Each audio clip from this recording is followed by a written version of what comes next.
People in the Southwest Florida community hitting the streets of downtown Fort Myers this morning to march in honor of Dr. Martin Luther King Jr. and his legacy of peace in our communities. Thanks for staying with us for local coverage at 6:30. I'm Patrick Nolan. Jane Monreal's off tonight. The march started, as always, at Dunbar Jupiter Hammond Library, goes all the way down MLK Boulevard, ends at Centennial Park with a big celebration. And that's where Fox 4's Sandra Rodriguez has more from. Sandra? Well, Patrick, things are starting to wrap up here, but people that I spoke with today say they continue to march year after year because although the nation has come a long way since the civil rights movement, there is still work to be done. Racism!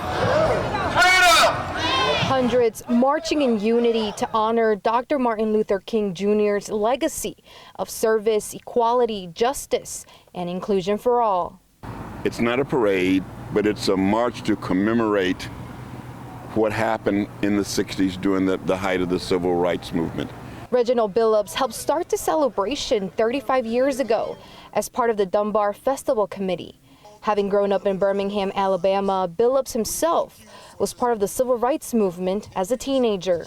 So to see how far we've evolved from the days when the police were putting hoses on the kids and putting the dogs on the kids and stopping us from demonstrating, to now having the police to be our escorts as we have this commemorative march is quite an achievement.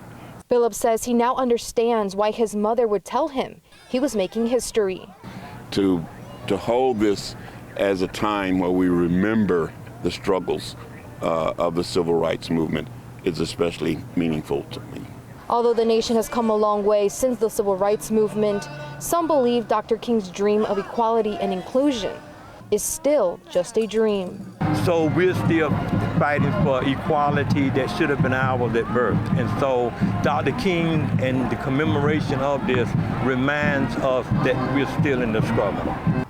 Billups says the march gets bigger each year, and he hopes that the younger generations continue to honor Dr. King's legacy.